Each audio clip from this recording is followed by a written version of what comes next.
तो बच्चों अब टॉपिक स्टार्ट कर रहे हैं हम स्टोइकियोमेट्री। स्टोइकियोमेट्री में क्या होता है, देखिए कोई भी रिएक्शन है उसमें जो आपके मॉलिक्यूल दिए हुए होंगे, चाहे वो रिएक्टेंट साइड में हो फिर चाहे वो प्रोडक्ट साइड में हो, उनका जो मास है वो हमेशा क्या होना चाहिए, बैलेंस होना चाहिए। दैट मीन्स अगर यहाँ पर मास m1 है तो यहाँ पर भी मास आपका m1 ही होना चाहिए, मतलब इधर का मास और इधर का मास क्या होना चाहिए, बैलेंस। आपने 10th में एक चैप्टर पढ़ा था केमिकल रिएक्शन एंड इक्वेशन, उसमें आपने पढ़ा था कि रिएक्शन को बैलेंस करना बहुत जरूरी होता है, क्योंकि law of conservation of mass को फॉलो करने के लिए, ठीक है। तो अगर law of conservation of mass follow होगा तो वहां पर रिएक्शन का जो मास होगा रिएक्टेंट और प्रोडक्ट साइड का, बेटा वो क्या होता है, इक्वल होता है, ठीक है। तो अब हम इसको समझेंगे स्टोइकियोमेट्री क्या होती है। ये स्टोइकियोमेट्री होती है बच्चों quantitative analysis of a balance chemical reaction. जो हमारे पास केमिकल रिएक्शन होगी उस बैलेंस केमिकल रिएक्शन का जो क्वांटिटेटिव एनालिसिस होता है उसी को हम क्या बोलते हैं, स्टोइकियोमेट्री बोलते हैं। अब यहाँ पे एग्जांपल दिया है किसका, बर्निंग ऑफ मीथेन। मीथेन का मॉलिक्यूल होगा CH4, बर्न कराएंगे इसको O2 में, तो बर्न कराने पे क्या मिलेगी, कार्बन डाइऑक्साइड मिलेगी और प्लस में यहाँ पे बनेगा H2O, ठीक है। इसको बैलेंस करेंगे, यहाँ पे 2 से मल्टीप्लाई करना पड़ेगा और यहाँ से यहाँ पर भी 2 से मल्टीप्लाई करना पड़ेगा। और बेटा आप देखोगे मीथेन का यहाँ पर कितना मोल लगा, 1 मोल लगा, और O2 के कितने मोल लगे, यहाँ से 2 मोल, कार्बन डाइऑक्साइड का 1 मोल यहाँ से प्रोड्यूस हुआ और H2O के 2 मोल यहाँ से प्रोड्यूस हुए, ठीक है। तो अगर इनका मास हम कैलकुलेट करेंगे तो बेटा 1 मोल मीथेन का जो मास आएगा, कार्बन का मास होता है 12 प्लस H का होता है 1 इंटू 4, कितना आ जाएगा बच्चों, 4 1 जा 4 और 12 16, तो 16 ग्राम आपका मास आ गया किसका, मीथेन का। उसके बाद अगर O2 की बात करेंगे तो बेटा O2 में कितने एटम है, O का मास होता है 16 और O के एटम यहाँ पे 2 हैं, इसके बाद मोल कितने हैं इसके 2, तो 16 2 जा 32 और 32 2 जा आपका हो जाएगा 64 ग्राम। तो यहाँ से ऑक्सीजन कितनी लगी, 64 ग्राम लगी। उसके बाद CO2 की बात करेंगे बेटा इसमें, तो कार्बन का मास कितना होगा, 12 होगा, O का मास होता है 16 और O के कितने एटम है यहाँ पे, 2 एटम, तो 16 2 जा 32, 32 और 12 कितना हो जाएगा 44 ग्राम। तो यहाँ से 44 ग्राम कार्बन डाइऑक्साइड प्रोड्यूस हो गई। देन उसके बाद अगर हम H2O का देखेंगे तो बेटा H का होता है 1 और H के एटम कितने हैं 2, प्लस में O का मास कितना होता है 16 और H2O के मॉलिक्यूल कितने हैं यहाँ पे 2। तो अगर आप इसको देखोगे 1 2 जा 2 और 16 कितना हो गए 18, 18 2 जा 36 ग्राम।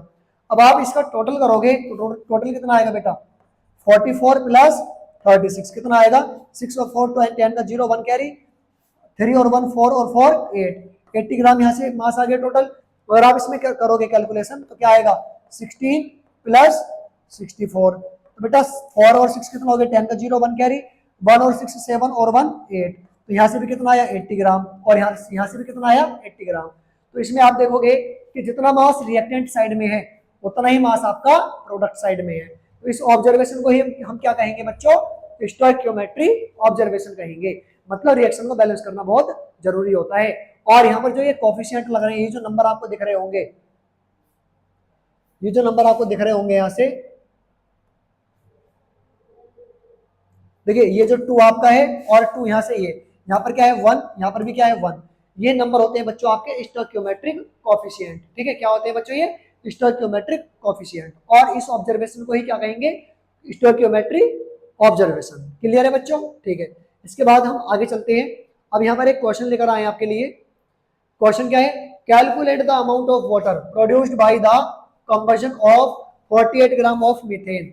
भाई 48 ग्राम हमें मीथेन को कंबस्ट कराने पर वाटर कितने ग्राम प्रोड्यूस यहाँ से होगा वो हमें बताना है। देखिए आप देख सकते हैं यहाँ पे मीथेन जो है, मीथेन का 1 मॉलिक्यूल बर्न हुआ तो यहाँ से आपका O2 के कितने कितने मोल लगे 2 मोल, और यहाँ से बना CO2 का 1 मोल बना, प्लस H2 कितने मोल बने यहाँ से 2 मोल।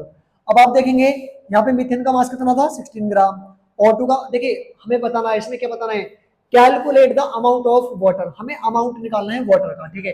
किससे निकालना है, combustion of 48 gram of methane.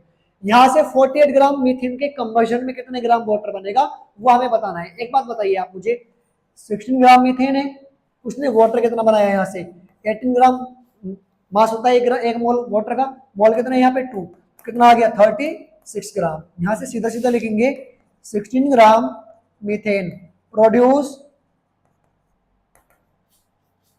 36 gram H2O। भाई जो 16 ग्राम मीथेन है वो प्रोड्यूस कर रहा है यहाँ से 36 ग्राम वाटर, क्लियर है ना। भाई क्लियर है? एक मोल मीथेन का कितने मोल वाटर बना रहा है यहाँ से? 2 मोल वाटर, और 2 मोल वाटर का जो मास आएगा वो 36 ग्राम आ जाएगा। ठीक है, तो एक मोल मीथेन का जो मास आएगा वो कितना आएगा? 16 आएगा। 2 मोल H2O का मास कितना आएगा? 36 ग्राम आएगा। तो यहाँ से सीधा सीधा ये बोला गया कि 16 ग्राम मीथेन जो है वो प्रोड्यूस करता है यहाँ से 36 ग्राम H2O को। अगर यहाँ से 1 ग्राम मीथेन का हम निकाल लें, कितने ग्राम का मीथेन? 1 ग्राम का, 1 ग्राम मीथेन प्रोड्यूस कितना आएगा? 36 अपॉन 16 ग्राम H2O। और बेटा यहां से कहा गया कितने मोल वाटर दिया है, यहाँ पे कितने मोल मीथेन दिया है? मोल नहीं है यहाँ पे, 48 ग्राम हमें क्या दिया है? 48 ग्राम मीथेन के लिए निकालना है। तो बेटा जब हम 48 ग्राम मीथेन के लिए निकालेंगे, मीथेन विल बी प्रोड्यूस, जब 1 ग्राम मीथेन का जो हम मीथेन में जो हम H2O का मास निकाल रहे हैं और हम निकालेंगे 48 में, तो 1 ग्राम वाले में 48 की मल्टीप्लाई कर देंगे, सीधा सीधा पॉइंट है ना। तो 36 अपॉन 16 इंटू कितना आ गया बच्चों? 48 ग्राम H2O। तो यहाँ से 16 से 48 को डिवाइड करेंगे कितने टाइम? 3 टाइम। उसके बाद आगे को मल्टीप्लाई कर लो इसके, 36 3 जा कितना हो जाएगा भाई? 108 ग्राम H2O। तो यहाँ से सीधा सीधा आंसर क्या आया कि बेटा 48 ग्राम जो मीथेन होगा वो प्रोड्यूस करेगा 108 ग्राम किसको? वाटर को। ठीक है, ये इसका क्या हो जाएगा बच्चों? ये इसका आंसर हो जाएगा। ठीक है, आई होप ये आपको समझ में आ गया होगा। उसके बाद आगे चलते हैं, एक क्वेश्चन और दिया है इसमें। क्वेश्चन देखेंगे क्या है आपका?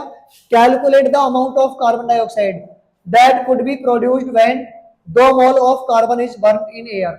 आप देख सकते हैं यहाँ पे कार्बन का 1 एटम लगा, O2 के, ऑक्सीजन के 2 एटम यहाँ पे लगे, और इनको बर्न कराने क्या बनी? Carbon dioxide. कार्बन का कितने मोल यहाँ पे यूज हुआ? 1 मोल, और CO2 का कितना मोल यहाँ से बना? 1 मोल। भाई 1 मोल कार्बन जो है कितने मोल कार्बन डाइऑक्साइड बना रहा है? 2 मोल, सॉरी 1 मोल। 1 मोल कार्बन प्रोड्यूस 1 मोल CO2, और 1 मोल CO2 का मास कितना होता है बच्चों? 44 ग्राम। दैट मीन्स यहाँ पे ये हो गया कि 1 मोल जो कार्बन है वो प्रोड्यूस करता है 44 ग्राम CO2 को। ठीक है, तो हमारे पास इसने क्या कहा? 2 मोल कार्बन कितने ग्राम कार्बन डाइऑक्साइड प्रोड्यूस करेगा? तो बेटा 2 मोल के लिए जब हम निकालेंगे तो 2 mole carbon will be produce, 2 mole carbon जो है वो क्या प्रोड्यूस करेगा? 2 इंटू 44 ग्राम CO2। तो कितना आ जाएगा? 44 2 जा 88 ग्राम CO2। तो बेटा 2 मोल कार्बन जो है वो 88 ग्राम कार्बन डाइऑक्साइड को प्रोड्यूस कर देगा। क्यों? क्योंकि 1 मोल कार्बन जो है वो 44 ग्राम कार्बन डाइऑक्साइड प्रोड्यूस करता है। तो बेटा जब डबल करेंगे तो वहां पे भी डबल हो जाएगा, सिंपल सा पॉइंट है ना। तो आंसर हो जाएगा हमारा कितना हो जाएगा? 88 ग्राम कार्बन डाइऑक्साइड।